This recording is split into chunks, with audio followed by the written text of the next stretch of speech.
Good evening, everybody, and thank you, Susan, for having me today. Actually, I registered for this event by accident. I thought I would come into a room with 10 people or something, just relaxingly talking about project management. So I'm the only one without 10 years or 20 years of experience project managing. So please excuse me if yes, the presentation is not up to speed. Anyway, yes.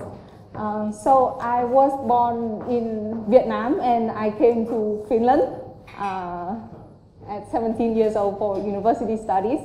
So fresh out of university, I was given a chance to work for a startup book publishing company, and I helped expanded their business from 3 to 35 countries in 4 years. So one of the first challenges that I faced fresh out of university is like how to get the names right across 35 countries. It should be something easy, right? But it wasn't, and it was my first lesson learning to embrace and to love the cultural differences.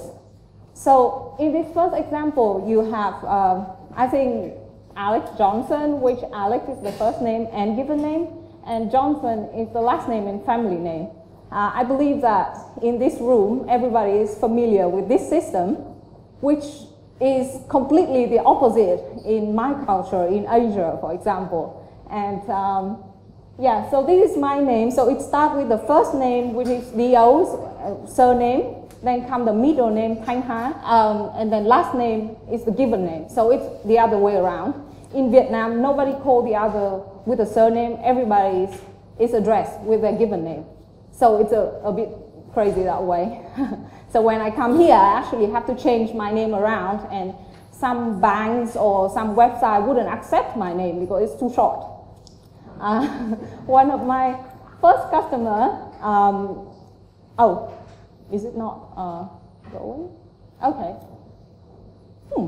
So one of my first customer, his name is Juan Garcia Martinez. He's from Spain, and I call him Mr. Martinez until one day I learned that his middle name is his surname.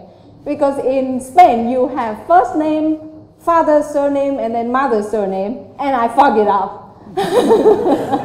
So yes, managing a project across many countries also means that I have to book meeting from Asia to Europe to South America within a daytime.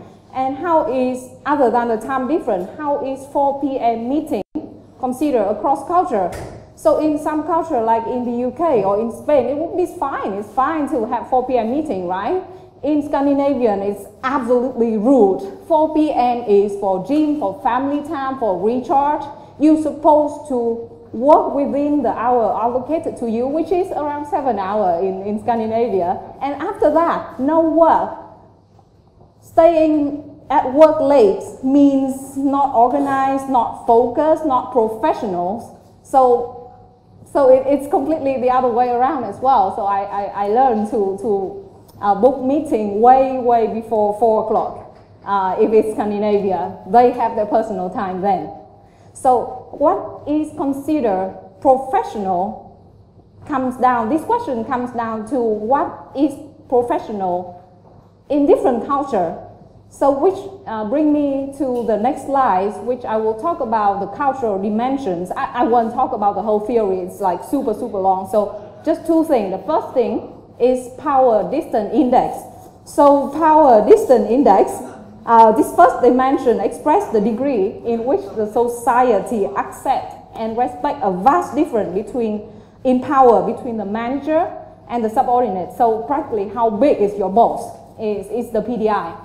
And in country with low PDI, Sweden, for example, manager is the guy on the top there. He is pretty small. He's just a facilitator. He doesn't tell anybody what to do.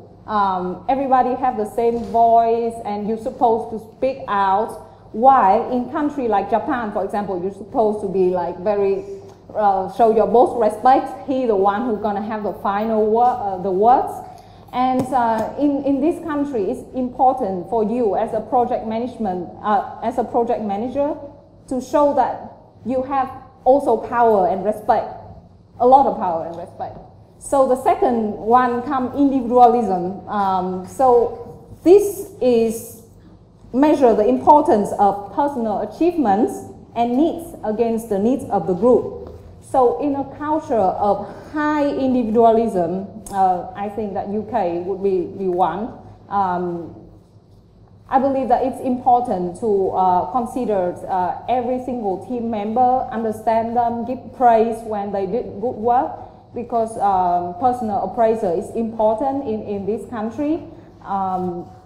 And the opposite would be true in countries, say China or Vietnam, the Asian culture, where this index is low. It means that you're gonna need to look at the group as a whole, and you need to really sometimes show respect for the elder, think about the group, not just the individual, and you will get more success then. So there's 4 other cultural dimensions which I will not go into detail today. I hope that this talk intrigues you to go and study at your own pace. And I promise, very, very rewarding topics. So reality is a matter of perspective. So this thing here, it can be square or round. It completely depends on the perspective in which you're looking at. So there's no right or wrong in 2 different cultures. You just need to embrace it. And working across culture, I believe that people can look very different from the outside.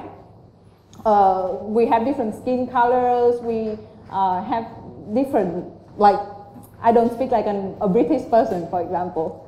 But I believe that in a project, everybody work toward the same goal, and everybody wants to be recognized, to be accepted, and at the end of the day, the project needs to get done. So thank you all, everybody, for joining the conversation. Thank you very much.